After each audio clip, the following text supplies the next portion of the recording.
Hello, ഇന്ന് മത്തനും വൻപയറും കൂടിയുള്ളൊരു കറി ഉണ്ടാക്കുന്നത് കാണിച്ചു തരാം. ഞാൻ ഉണ്ടാക്കുന്ന ശൈലിയാണ്.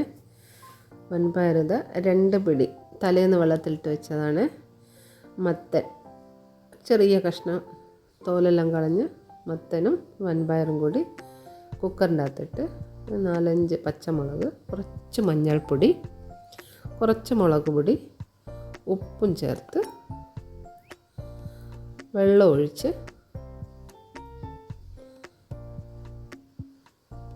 അടുപ്പിൽ വെച്ച് 2 വിസിലിട്ടോ.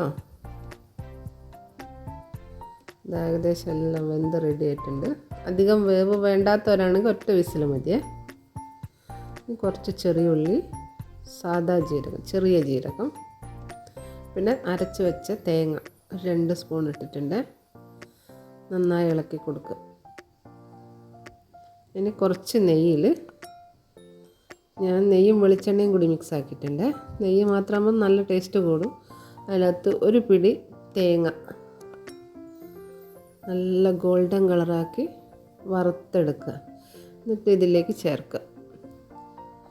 ഞാൻ അതിൻ്റെ ബാക്കി എണ്ണയിൽ 1 സ്പൂണ് കടുകും, കുറച്ച് ചെറിയ ഉള്ളി ചെറുതായി അരിഞ്ഞതും കൂടി ഒരു ഗോൾഡൻ കളറാകുന്നത് വരെ വഴറ്റുക.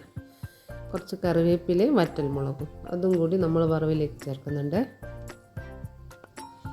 ഇതാ കറിയിലേക്ക് ഇതും കൂടി ചേർത്ത് നന്നായി ഇളക്കി കൊടുക്കും.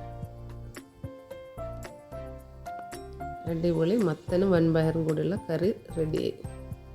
സൂപ്പർ.